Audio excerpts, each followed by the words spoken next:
ಎಲ್ಲರಿಗೂ ನಮಸ್ಕಾರ. ಪೂಜಾ blogs YouTube ಚಾನಲ್ಗೆ ಸ್ವಾಗತ. ಇವತ್ತು ಒಂದು ಹಳ್ಳಿಯ ಅಡುಗೆ ರೆಸಿಪಿನ ಶೇರ್ ಮಾಡ್ತಿದ್ದೀನಿ. ಈ ಚಾನಲ್ನಲ್ಲಿ ಇನ್ಮೇಲೆ ಅಡುಗೆ ರಿಲೇಟೆಡ್ ವೀಡಿಯೋಸ್ಗಳನ್ನ ಶೇರ್ ಮಾಡ್ತೀನಿ. ಕೊನೆವರೆಗೂ ಈ ವಿಡಿಯೋನ ನೋಡಿ ಹಾಗೂ ಸಬ್ಸ್ಕ್ರೈಬ್ ಆಗಿ.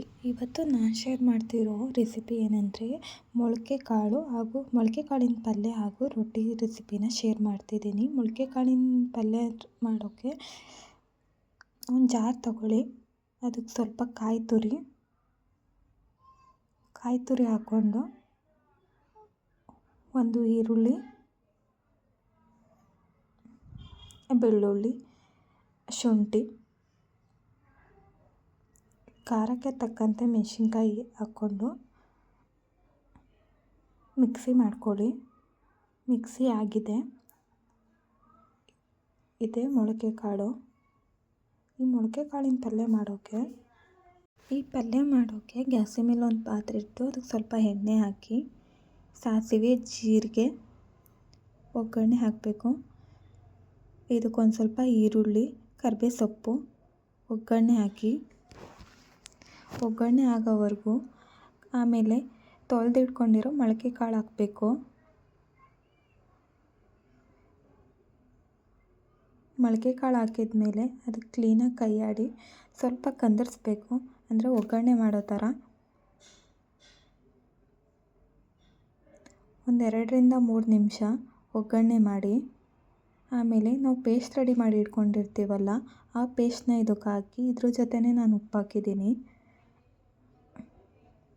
ಕ್ಲೀನಾಗಿ ಮಿಕ್ಸ್ ಮಾಡಿ ಒಂದು 2 ನಿಮಿಷ ಬಿಟ್ಟು ಆಮೇಲೆ ಅದು ನೀರು ಹಾಕಬೇಕು. ಒಂದು ಸ್ವಲ್ಪ ಕಾಳನ್ನ ಬೇಯೋಕ್ಕೆ ಬಿಟ್ಟು ಆಮೇಲೆ ಸಾಂಬಾರು ಪುಡಿ, ಕುಶುನಿ ಪುಡಿ ಹಾಕಿ ಸ್ವಲ್ಪ ಕೈ ಆಡಬೇಕು. ಒಂದು 2-3 ನಿಮಿಷ ಕೈ ಆಡಿ 5 ನಿಮಿಷ ಇಲ್ಲ ಒಂದು 10 ನಿಮಿಷ ಕಾಳನ್ನ ಬೇಯೋವರೆಗೂ ಬಿಡಬೇಕು.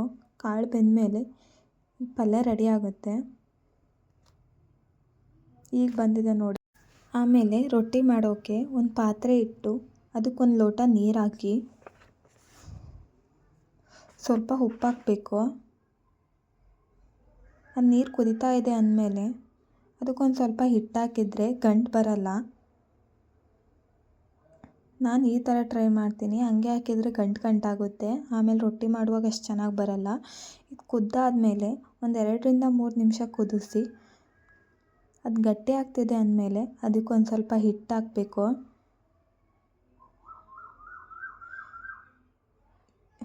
ಹಿಟ್ಟು ಹಾಕಿ ಇದನ್ನು ಕೂಡಿಸ್ಕೊಂಡ್ರೆ ಹಿಟ್ಟು ರೆಡಿ ಆಗುತ್ತೆ ರೊಟ್ಟಿ ಮಾಡೋಕ್ಕೆ. ಇದನ್ನು ಒಂದು ತಾಟಿಗೆ ಹಾಕ್ಕೊಂಡು ಅಷ್ಟೂ ಹಾಕ್ಕೊಂಡು ಒಂದು 5-10 ನಿಮಿಷ ಆರೋಕ್ಕೆ ಬಿಡಬೇಕು.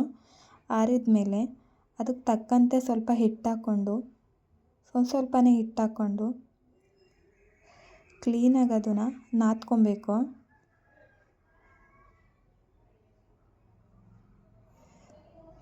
ಆರಿದ ಮೇಲೆ ಸ್ವಲ್ಪನೇ ನೀರು ಹಾಕ್ಕೊಂಡು ಗಟ್ಟಿಯಾಗಿ ನಾದ್ಕೊಬೇಕು. ತೆಳ್ಳಗಾದರೆ ರೊಟ್ಟಿ ಅಷ್ಟು ಚೆನ್ನಾಗಿ ಬರಲ್ಲ. ಸ್ವಲ್ಪ ಗಟ್ಟಿಯಾಗೆ ನಾದ್ಕೊಳ್ಳಿ.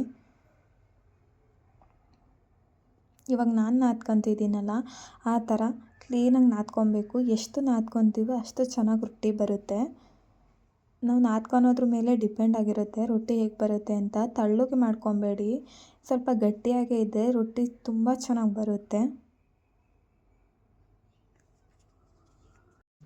ನಾನಿವಾಗ ನಾದ್ಕೊಂಡಿದ್ದೀನಲ್ಲ ಈ ಥರ ಗಟ್ಟಿಯಾಗೆ ನಾದ್ಕೊಬೇಕು.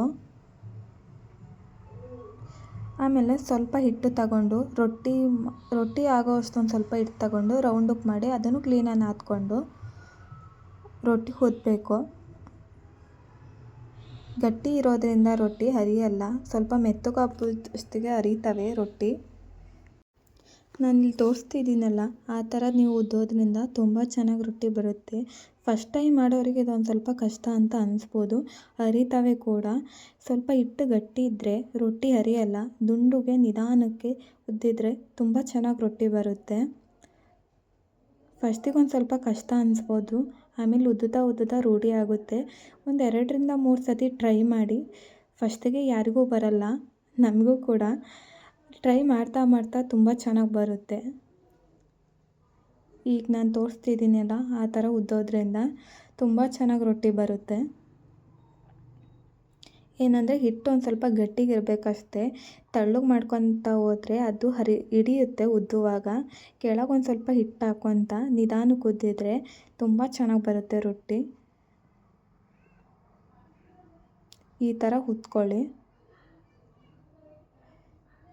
ಇದನ್ನು ಇನ್ನೊಂದು ಕಡೆ ತೆಗ್ದಾಕೊಂಡು ಇವಾಗ ಇನ್ನೊಂದು ರೊಟ್ಟಿ ಮಾಡೋದನ್ನ ತೋರಿಸ್ತೀನಿ. ಒಂದು ಸ್ವಲ್ಪ ಹಿಟ್ಟು ತಗೊಂಡು ರೊಟ್ಟಿಗೆ ಆಗೋವಷ್ಟು ಕ್ಲೀನಾಗಿ ಈ ಥರ ನಾದ್ಕೊಂಡು ಆಮೇಲೆ ಕೆಳಗೊಂದು ಸ್ವಲ್ಪ ಹಿಟ್ಟು ಹಾಕ್ಕೊತ ಉದ್ದಬೇಕು. ಒಂದು 2ರಿಂದ 3 ಸತಿ ಟ್ರೈ ಮಾಡಿ ಬರುತ್ತೆ. ಈಗ ರೊಟ್ಟಿ ಬೇಯಿಸೋದು ಹೇಳ್ತೀನಿ. ಒಂದು ಹಂಚನ್ನ ಕಾಯಕ್ಕಿಟ್ಟು ಅದಕ್ಕೆ ರೊಟ್ಟಿ ಹಾಕಿ ಮೇಲೆ ನೀರಿಂದ ಒರೆಸ್ಬೇಕು. ಆಮೇಲೆ ಒಂದು 2ರಿಂದ 3 ನಿಮಿಷ ಅನ್ನೋದ್ರೊಳಗೆ ರೊಟ್ಟಿ ಮೇಲೆ ಬರ್ತಾ ಇರುತ್ತೆ. ಆವಾಗ ಗೊತ್ತಾಗುತ್ತೆ ಕೆಳಗೆ ಬೆಂದಿದೆ ಅಂತ. ಆಮೇಲೆ ಅದನ್ನು ಮುಗುಚಾಕಬೇಕು. ಇವಾಗ ನಾನು ಹಾಕ್ತಿದ್ದೀನಿ ನೋಡಿ, ಆ ಥರ ನಿಧಾನಕ್ಕೆ ಮಾಡಿ. ಈಗ ಮಾಡೋದ್ರಿಂದ ರೊಟ್ಟಿ ತುಂಬ ಚೆನ್ನಾಗಿ ಬರುತ್ತೆ. ಸೈಡಿಗೆಲ್ಲ ಬೇಯುತ್ತೆ. ಇಲ್ಲಾಂದರೆ ಒಂದೇ ಕಡೆ ಬೇಯುತ್ತೆ, ಒಂದೇ ಕಡೆ ಬೇಯಲ್ಲ ಅನ್ನೋ ಥರ ಆಗುತ್ತೆ. ಸೈಡಿಗೆ ನಾನು ಕೈಯಲ್ಲಿ ಮಾಡ್ತಿದ್ದೀನಿ, ನೀವು ಆ ಥರ ಮಾಡೋಕ್ಕೆ ಹೋಗಬೇಡಿ. ಒಂದು ಬಟ್ಟೆಯಿಂದ ಅದ್ಮಿದ್ರೂ ಸಾಕು, ಬರುತ್ತೆ. ಈ ಥರ ಕ್ಲೀನಾಗಿ ಮಾಡೋದ್ರಿಂದ ಸೈಡಿಗೆಲ್ಲ ಆವಾಗ ಬೇಯುತ್ತೆ. ಈ ಗ್ಯಾಸಲ್ಲಿ ಆಗಿರೋದ್ರಿಂದ ಒಂದು ಕಡೆ ಬೇಯುತ್ತೆ, ಒಂದು ಕಡೆ ಬೇಯಲ್ಲ. ಒಲೆ ಮೇಲೆ ಆಗಲ್ಲ. ಇದು ಉರಿ ಕೆಳಗೆ ಸೈಡಿಗೆ ಒಂದೇ ಕಡೆ ಇರೋದ್ರಿಂದ ಈ ಥರ ಆಗುತ್ತೆ. ಸೊ ನಾನಲ್ಲಿ ಕೈಯಲ್ಲಿ ಮಾಡ್ತಿದ್ದೀನಲ್ಲ, ಅದಕ್ಕೆ ಒಂದು ಸ್ವಲ್ಪ ಬಟ್ಟೆ ತಗೊಂಡು ಒತ್ತೋದ್ರಿಂದ ಬರುತ್ತೆ. ಆಮೇಲೆ ಇನ್ನೊಂದು ತೋರಿಸ್ತಿದ್ದೀನಿ. ಹಂಚು ಕಾದಿದ ಮೇಲೆ ರೊಟ್ಟಿ ಹಾಕಿ ನೀರು ಹಾಕಬೇಕು. ಈಗ ನಾನು ಹೇಳಿದ್ದೀನಲ್ಲ, ಅದೇ ಥರ ಮಾಡಿದರೆ ಚೆನ್ನಾಗಿ ಬರುತ್ತೆ ರೊಟ್ಟಿ, ಎಲ್ಲೂ ಹರಿಯಲ್ಲ. ಅದು ಮೇಲೆ ಎದ್ದೇಳ್ತಾ ಇರುತ್ತೆ ಒಂದು ಸ್ವಲ್ಪ ಬೆಂದಾದಮೇಲೆ.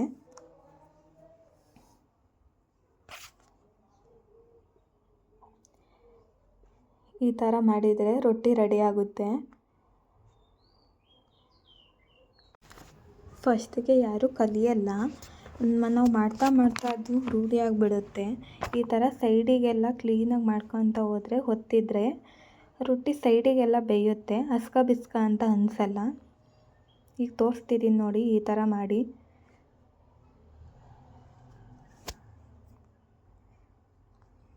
ಇಷ್ಟೇ, ಇಲ್ಲಿಗೆ ರೊಟ್ಟಿ ರೆಡಿ ಆಗುತ್ತೆ.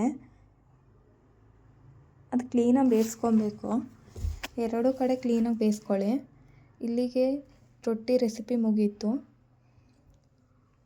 ಈ ರೆಸಿಪಿನ ನೀವು ನಿಮ್ಮ ಮನೇಲಿ ಒಂದು ಸಲ ಟ್ರೈ ಮಾಡಿ. ತುಂಬ ರುಚಿಯಾಗಿರುತ್ತೆ, ತುಂಬ ಚೆನ್ನಾಗಿ ಬರುತ್ತೆ. ಈ ವಿಡಿಯೋ ನೋಡಿದ್ದಕ್ಕೆ ಎಲ್ಲರಿಗೂ ಥ್ಯಾಂಕ್ ಯು.